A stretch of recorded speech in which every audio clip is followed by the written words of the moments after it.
एक दुल्हन जिसके हाथों की मेहंदी किसी शादी की नहीं, एक टोटके का पहला पैगाम थी। संगीत की वो रात जिसमें ढोलक बजती रही, लेकिन एक लड़की सबके बीच बेहोश हो गई।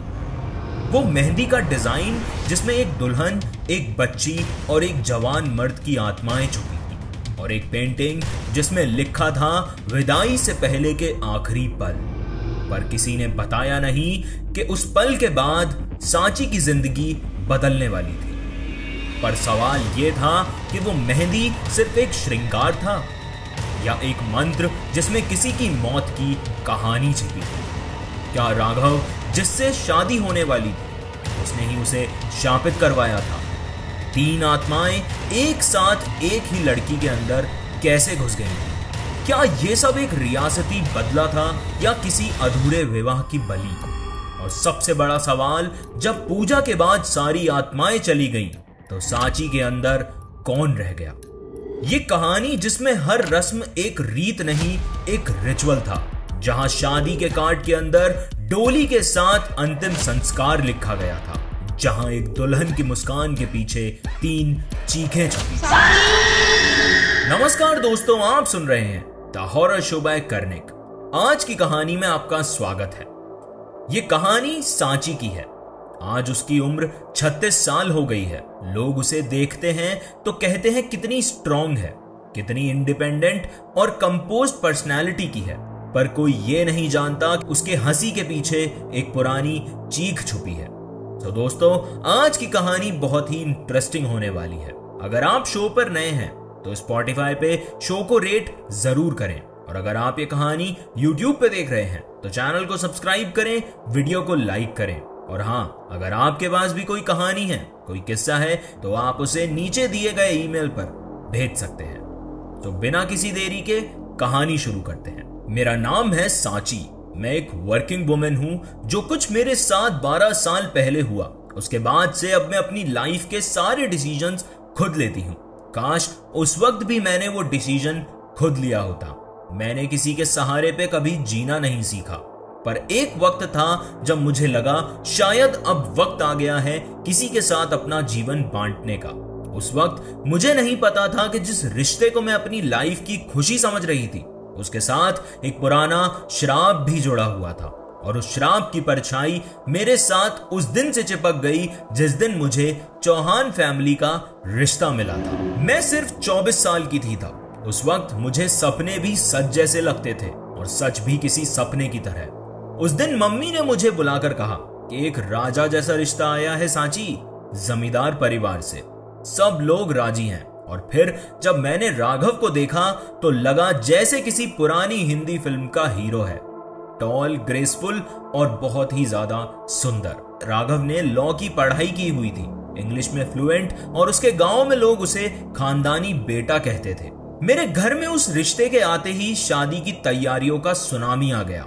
दादी ने अपने संदूक से 40 साल पुरानी शादी की साड़ियां निकाल दी। पापा ने ज्वेलरी के लिए लॉकर खुलवा दिया। मम्मी हर रात शादी के गीत गा के सो जाती थी, और मैं बस खुद को हर रोज एक दुल्हन के रूप में इमेजिन करती थी। शादी की डेट फिक्स हो गई। वेडिंग कार्ड इतने रॉयल थे कि देखकर मेहमान भी बोल पड़े, ये तो किसी रियासत का इनविटेशन लगता है। हल्दी, मेहंदी, संगीत, हर रस्म की थीम्स डिसाइड हो चुकी थी। हर रात घर में ढोलक बजती और मेहंदी की खुशबू घर के हर कोने में समा गई थी। जैसे जैसे दिन निकल रहे थे, घर भी एक जश्न में बदलता जा रहा था। एक हवेली जैसा सज चुका था हमारा पुराना मकान। देखते ही देखते लोगों का एटीट्यूड भी बदल गया। अब मैं सांची बिटिया नहीं, जमींदार घर की होने वाली बहू कहलाने लगी थी। लेकिन पता नहीं क्यों उस पूरे शोर शराबे के बीच मेरे दिल में एक अजीब सी हलचल थी। वो एक सटल इंट्यूशन था जो शायद हर लड़की को महसूस होता है जब कुछ बड़ा होने वाला हो। मैं बार बार अपने आप से पूछती थी कि सब कुछ इतना परफेक्ट क्यों है। ऐसा क्यों लग रहा था जैसे सब कुछ थोड़ा ज्यादा ही ठीक चल रहा है। शायद यही सोच मेरे मन के किसी कोने में अटक चुकी थी। वो मेरे मन में बेचैनी पैदा कर रही थी, और वो बेचैनी शायद एक वार्निंग थी, एक अनदेखी चेतावनी जिसे मैंने इग्नोर कर दिया। क्योंकि जब जिंदगी एक सपने जैसी लगने लगे तब तुम उस सपने के सच होने का डर कभी एक्सेप्ट नहीं करते। मुझे उस वक्त पता नहीं था कि जिस रिश्ते को मैं अपनी जिंदगी का सबसे बड़ा नसीब समझ रही थी, वही रिश्ता मेरी जिंदगी का सबसे बड़ा अभिशाप बनने वाला था। और आज 12 साल बाद भी जब मैं इस हादसे को याद करती हूं तो मेरे पूरे शरीर में मुझे वो सब वापस महसूस होने लगता है। आंखों के सामने वो मेहंदी के डिजाइन घूमने लगते हैं और दिल के अंदर एक आवाज गूंजती है कि वो दुल्हन अभी भी मेरे अंदर जिंदा है। आप कहानी में यहां तक पहुंच गए हो तो कहानी आपको पसंद आ रही है तो चैनल को सब्सक्राइब करना एंड वीडियो को लाइक जरूर करना। शादी में अब बस 5 दिन बचे थे। मुझे आज भी याद है उस दिन वेडनेसडे था। मेहंदी की खुशबू उस दिन कुछ अलग ही थी। वो आम दिनों जैसी खुशबू नहीं थी, जैसे उसमें कुछ और भी घोल दिया था, कुछ पुराना, कुछ अजीब सा। घर के अंदर रस्में चल रही थी। ड्राइंग रूम से लेके चौक तक सारी औरतें गीत गा रही थी, हाथों में कोन्स वाली मेहंदी पकड़ के एक दूसरे को डिजाइन दिखा रही थी। मैं भी उन्हीं के बीच बैठी थी। मेरी सहेलियां ढोलक बजा रही थी, गाने गा रही थी। वो सुहानी शाम थी। सनसेट की ऑरेंज लाइट हवेली के झरोकों से अंदर आ रही थी। उस पूरे माहौल में एक अजीब सा सन्नाटा भी छुपा हुआ था जो सिर्फ मुझे महसूस हो रहा था। मैं मेहंदी आर्टिस्ट के सामने बैठी थी और वो मेरे हाथों पे डिजाइन बना रही थी। पहले पिकॉक, फिर लोटस और फिर कुछ ऐसे पैटर्न्स जो मैंने पहले कभी देखे नहीं थे। वो डिजाइन जैसे जाने पहचाने लग रहे थे, पर याद नहीं आ रहा था कि कहां देखे हैं मैंने। उसी बीच एक पल ऐसा आया जब मुझे लगा जैसे किसी ने पीछे से मेरे हाथ पे हल्का सा टैप किया हो, एकदम से जैसे किसी ठंडी उंगली ने मेरी कलाई छुई हो। मुझे लगा कि कोई मजाक कर रहा होगा। मैंने मुस्कुराते हुए पलट कर देखा, पर पीछे कोई नहीं था। सामने सिर्फ एक खाली कॉरिडोर था, पुरानी दीवार, एक पुरानी पेंटिंग जिसपे एक राजपूती दुल्हन डोली में बैठी थी और उसके नीचे लिखा था, विदाई से पहले के आखिरी पल। ये वही लाइन है जो आपने हुक्म में सुनी थी। उस पेंटिंग की आंखों ने मुझे एक पल के लिए घूर के देखा, या शायद मुझे ऐसा लगा। मेरा दिल एकदम से तेज धड़कने लगा। मेहंदी आर्टिस्ट ने मुझे देखा और मुझसे पूछा कि सब ठीक है ना दीदी। मैंने मुस्कुराकर हाँ में सर हिला दिया, लेकिन अंदर ही अंदर एक अजीब सी घबराहट होने लगी, जैसे उस मेहंदी की हर लाइन मुझे किसी और की कहानी सुना रही थी। और मुझे लगा कि यह शादी सिर्फ शादी नहीं है, कुछ और भी होने वाला है। जैसे जैसे मेहंदी सूखती जा रही थी, मेरी बॉडी में एक अजीब सी गर्मी और ठंडक एक साथ मुझे फील होने लगी।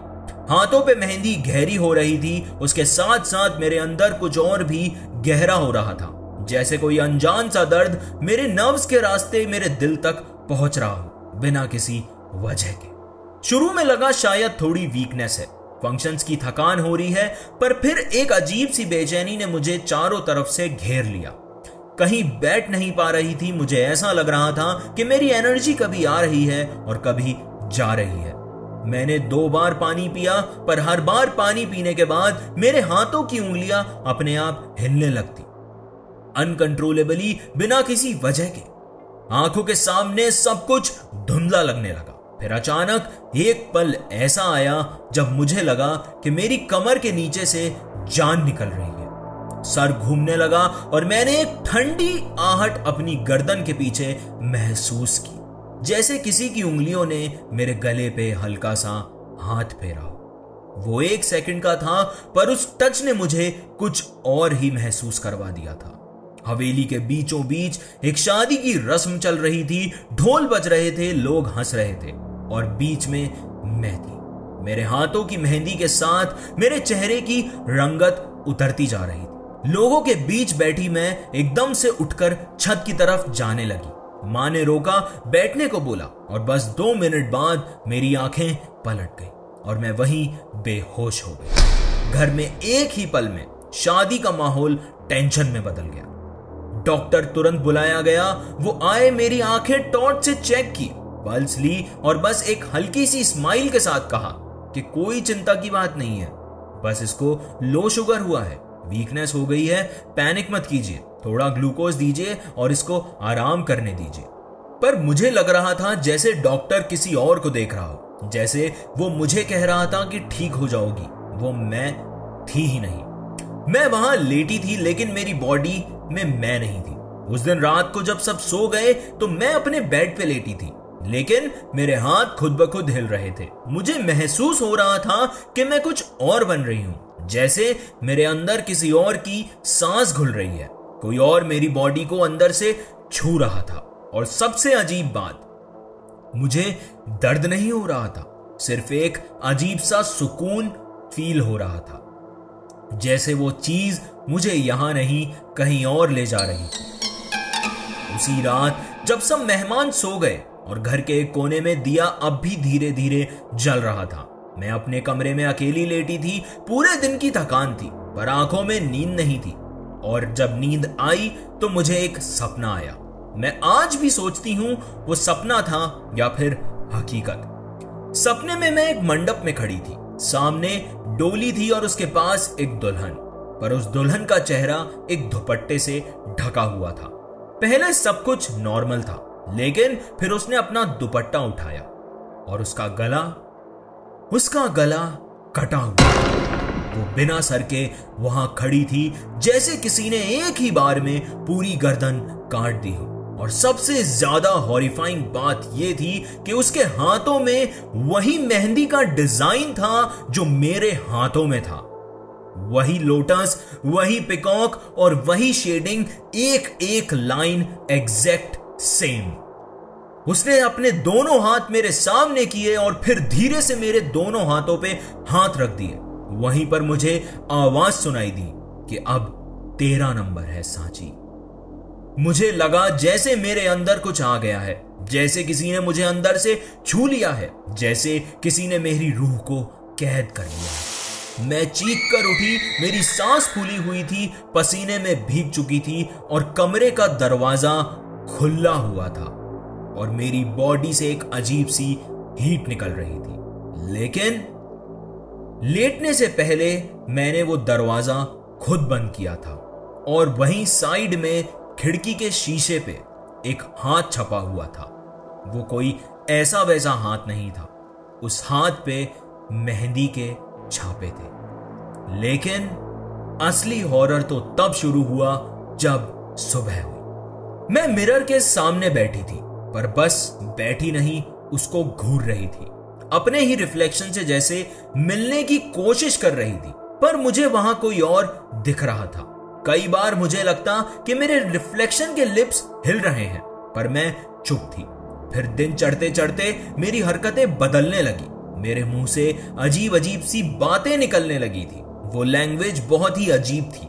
एक बार तो मैंने मां से कहा कि रजवाड़े की मर्यादा तोड़ दी गई है, अब विवाह नहीं वरदान चाहिए। मां का चेहरा सफेद पड़ चुका था। उन्हें समझ नहीं आया कि ये मैं क्या कह रही हूं। फिर अचानक मैं नॉर्मल बात करते करते चिल्लाने लगी, बिना वजह, बिना कोई रीजन के, और फिर खुद से बातें करती रही, जैसे कोई अंदर ही अंदर मुझसे बात कर रहा था। लेकिन उस रूम में कोई नहीं था।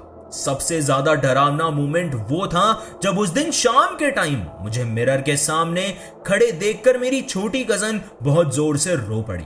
उसने कहा कि मम्मी, सांची दीदी के पीछे एक दुल्हन खड़ी थी जिसका गला कटा हुआ था। और उस दिन के बाद घर के सारे मिरर ढक दिए गए। 2 दिन बाद संगीत की रात थी, घर मेहमानों से भरा हुआ था। ड्राइंग रूम से लेके चौक तक लोग हंसते हुए मिठाइयां खा रहे थे। रात का वक्त था और नाच गाना चल रहा था। ढोलक बज रही थी और एक आंटी हारमोनियम पे पुराने वेडिंग सॉन्ग गा रही थी। मैं एक कॉर्नर में बैठी थी सहेलियों के साथ। सब कुछ नॉर्मल लग रहा था, या यूं कहें कि बस लोगों के लिए वो नॉर्मल था, पर मेरे अंदर कुछ और ही पल रहा था। मेरे कान के पास एक आवाज गूंज रही थी, जैसे कोई घुंघरू हिल रहे हो, लेकिन वो ढोलक की बीट से मैच नहीं कर रही थी। वो अपना एक अलग ही रिदम थी और वो सिर्फ मुझे सुनाई दे रही थी। अचानक बिना किसी वजह के मैं उठकर सबके बीच में चली गई। किसी ने मुझे बुलाया नहीं था, कोई गाना नहीं चल रहा था, और फिर बिना किसी गाने के मैं वहां बीचों बीच नाचने लगी। पर यह कोई शादी का बॉलीवुड डांस नहीं था, वो एक पुराना क्लासिकल कथक जैसा डांस था। मैं वहां एबनॉर्मल तरीके से डांस कर रही थी और मेरे हाथों की मूवमेंट्स बहुत ही अजीब थी, जैसे किसी ने मुझे ट्रेन किया हो, लेकिन वो ट्रेनिंग मेरे पास कभी थी ही नहीं। मुझे कथक डांस करना आता ही नहीं था।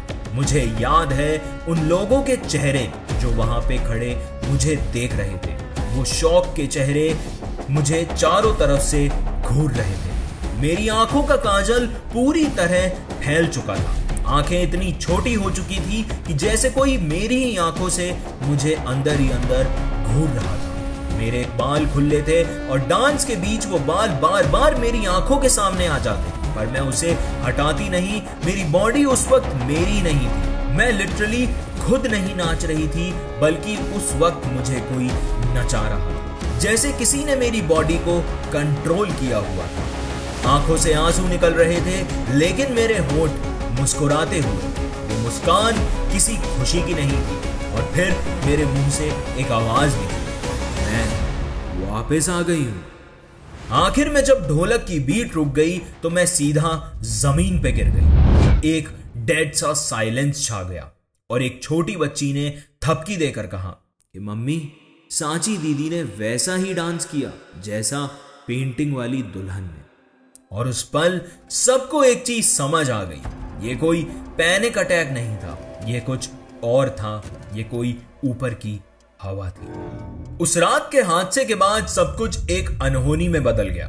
जहां पहले शादी के गीत गुनगुनाए जा रहे थे, अब घर में सिर्फ साइलेंस था। जमींदार फैमिली अगले दिन रिश्ते से हाथ पीछे खींच लिया। कोई वैलिड रीजन नहीं दिया, लेकिन सबको समझ आ गया था कि यह लड़की नॉर्मल नहीं है। पापा चुप हो गए, मम्मी हर वक्त रोती रहती और मैं बस घूर रही थी वहां खड़े हर एक इंसान को। लेकिन मेरी माँ वो हारने वाली नहीं थी। मुझे लेके एक जाने माने तांत्रिक के पास गई, जिसका नाम उन्होंने कभी किसी रिश्तेदार की शादी में सुना था। कहा जाता था कि वो अंदर छुपे हुए प्रेत आत्माओं को बिना पूछे पहचान लेता है। वो तांत्रिक किसी मंदिर या आश्रम में नहीं मिलता था, वो मिलता था एक शमशान घाट के पास। हम वहां शाम के वक्त पहुंचे। माँ ने मेरा हाथ पकड़ा हुआ था और मैं लिटरली घिसते हुए अंदर गई थी। मेरी आंखें सफेद हो चुकी थी और हाथों की उंगलियां टेढ़ी। ऐसा लग रहा था कि बस मेरा आखिरी वक्त आ चुका है। तांत्रिक ने हमें देखा, कुछ बोला नहीं, सिर्फ मेरी तरफ देखता रहा बिना पल के झपकाए। उसके सामने एक दिया जल रहा था जो हवा ना होने के बाद भी बार बार हिल रहा था। उसने अपना हाथ मेरी तरफ बढ़ाया और कहा कि अपने दोनों हाथ मेरे सामने रख। जैसे ही मैंने हाथ बढ़ाए, वो सीधा झुक गया और मेरी मेहंदी के डिजाइन को देखने लगा। पहले सिर्फ देखता रहा और फिर उसके होंठों पे एक अजीब सी स्माइल आई, जैसे उसने कुछ पहचान लिया था। फिर उसने मेरी माँ की तरफ देखा और बोला कि इस पर 3 प्रेतों का साया है। माँ का चेहरा सफेद पड़ गया। मेरे मुंह से एक अजीब सी गुर्राहट निकली, न जाने किस जुबान में। तांत्रिक ने कहा कि यह शापित हो चुकी है। कोई तो है जिसने जानबूझकर इस पर वो मेहंदी का चित्र बनवाया। उस चित्र के आकार में एक रक्त की लहर बंधी है, एक दुल्हन जिसका गला उसकी डोली उठने से पहले ही काटा गया था। तब से वो आत्मा हर उस लड़की के हाथ में घुस जाती है जिसके हाथ पर वही रेखा होती है। पर इस बार सिर्फ एक नहीं, इस पर किसी ने 3 आत्माएं छोड़ी हैं। एक दुल्हन, एक छोटी लड़की और एक जवान पुरुष। तीनों का एक दूसरे से कोई पुराना रिश्ता है। मुझे ये समझने में ज्यादा वक्त नहीं लगा, जैसे किसी ने मेरी आंखों के आगे से पर्दा हटाया हो और पूरा किस्सा एक एक करके मेरे सामने खुद ब खुद खुलने लगा। हर वो पल, हर वो जेस्चर, हर वो नजर, सब कुछ दोबारा दिमाग में रिवाइंड होने लगा और अब सब कुछ साफ दिखने लगा था। ये कोई इत्तेफाक नहीं था, ना ही कोई सिंपल बुरा सपना जो मेहंदी सूखने के बाद दिमाग में घूम रहा था। ये एक ठीक ठाक पूरी तैयारी से बनाई गई साजिश थी। एक ऐसी साजिश जिसमें मेरी जान, मेरी पूरी जिंदगी को सिर्फ एक जरिया बनाया गया था। एक ऐसी कहानी का अधूरा चैप्टर जिसे लिखा किसी और ने था, लेकिन उसका अंजाम मुझे लिखना था, अपनी मौत से, अपनी आत्मा से। शायद वो लड़का राघव जिसे मेरी शादी होने वाली थी, या उसके परिवार का कोई और जिसने कुछ तो पुराना बदला लेने के लिए मुझे चुना था। क्या मैं किसी और के सपने के रास्ते में आ गई थी? क्या उन्होंने मुझे पहचान लिया था और बदला लेने का यह रास्ता चुना। मुझे अब लगने लगा था वो मेहंदी का डिजाइन सिर्फ एक खूबसूरत कलाकृति नहीं थी, बल्कि एक शापित मंत्र था जिसमें एक दुल्हन की आत्मा सदियों से कैद थी। और जैसे ही मेरे हाथों में वो पैटर्न दोबारा बनाया गया, मैं उसकी वारिस बन गई। उस शापित डिजाइन में कुछ था, जैसे हर रेखा किसी राज का सिग्नल हो। मेहंदी की हर लेयर में एक कहानी छुपी थी। जब तक डिजाइन अधूरा था, सब कुछ ठीक था।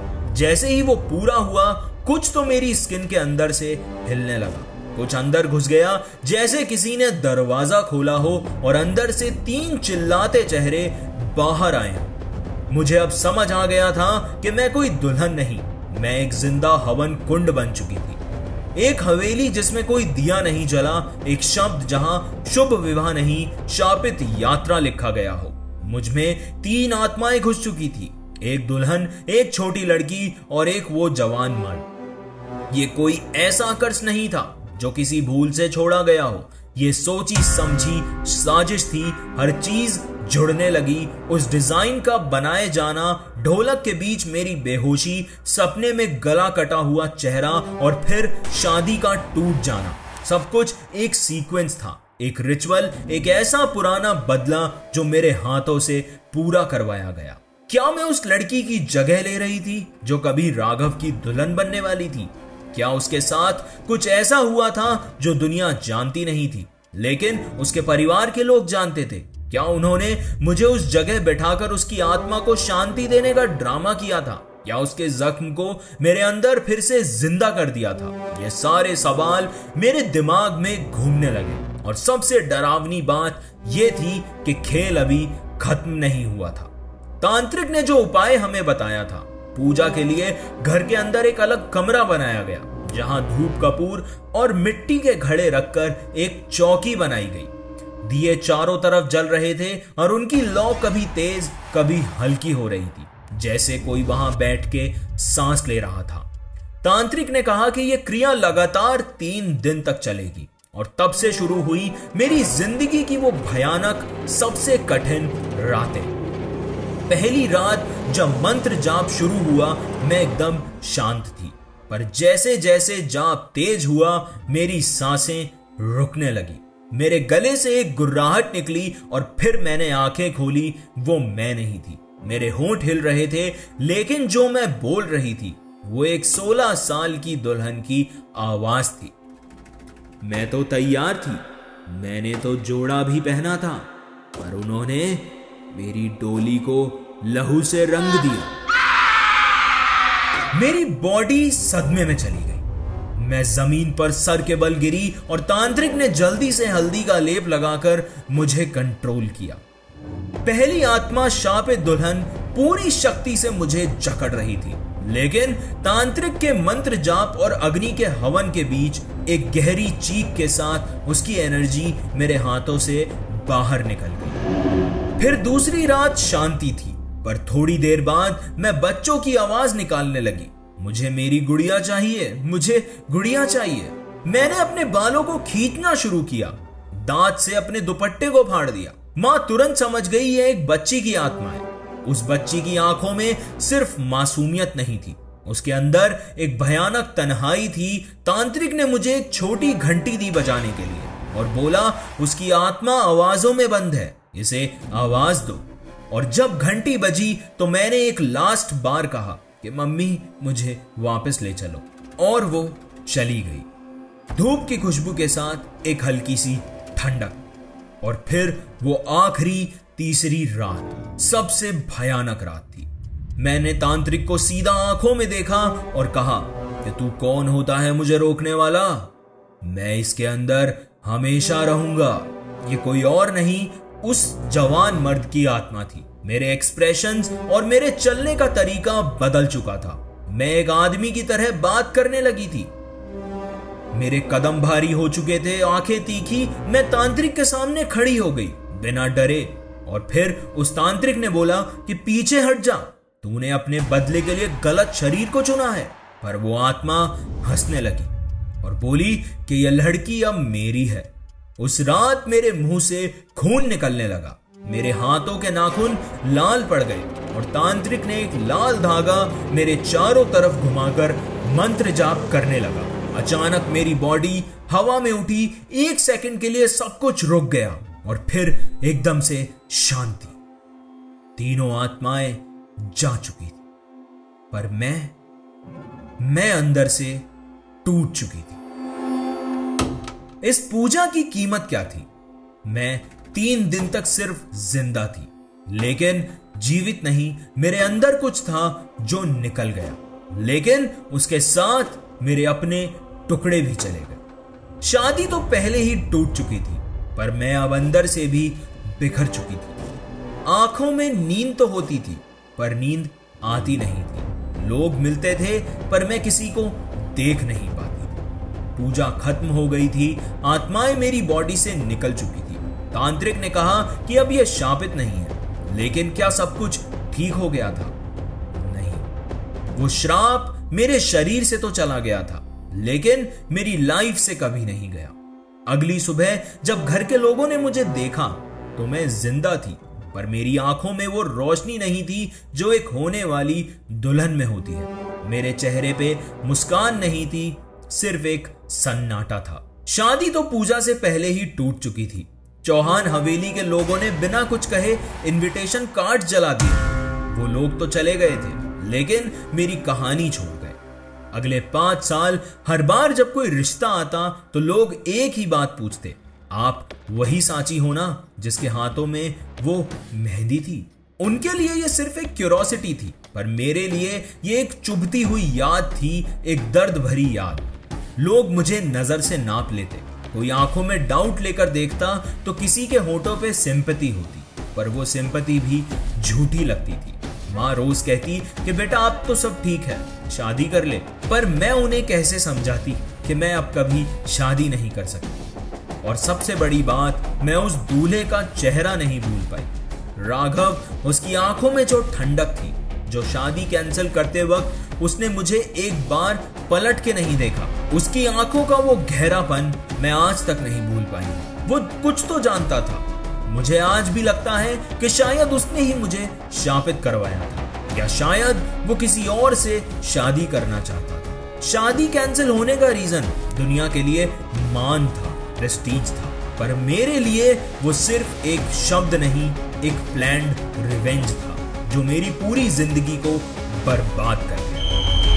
12 साल बीत चुके हैं। सांची की जिंदगी ने कई मोड़ लिए, कई लोग आए और कई लोग गए, लेकिन जब भी सांची शांत बैठती है और एक पल के लिए अपने हाथों को देखती है तो उसे महसूस होता है कि कुछ चीजें कभी पुरानी नहीं होती।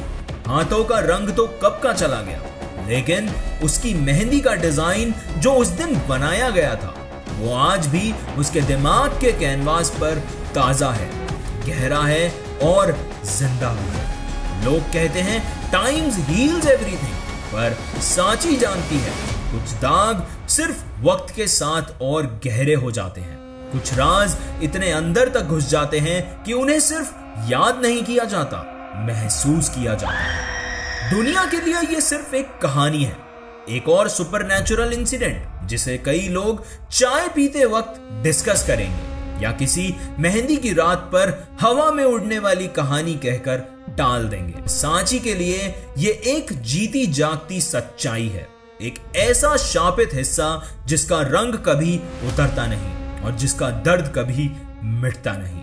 उसके हाथों से मेहंदी तो चली गई, लेकिन जिंदगी भर का एक राज, एक बदला और एक झिलमिलाता पैटर्न उसके अंदर ही रह गया।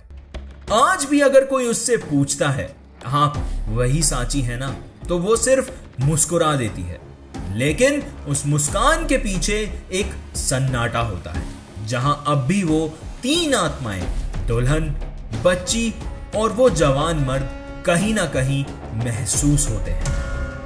आज की कहानी आपको कैसी लगी मुझे कमेंट्स में जरूर बताना, और अगर आपके पास भी कोई कहानी है, कोई किस्सा है, तो उसे आप मेरे साथ जरूर शेयर करना। अगर आप ये कहानी स्पॉटिफाई पे सुन रहे थे तो शो को रेट जरूर करना, और अगर आप ये कहानी यूट्यूब पर देख रहे थे तो चैनल को सब्सक्राइब करना, वीडियो को लाइक करना। मैं फिर लौटूंगा अगले हफ्ते एक और नई कहानी लेकर। तब तक अपना ख्याल रखना, कहीं रात को वो दुल्हन आपके सपने में ना आ जाए। धन्यवाद। आप सुन रहे थे द हॉरर शो बाय करनेक।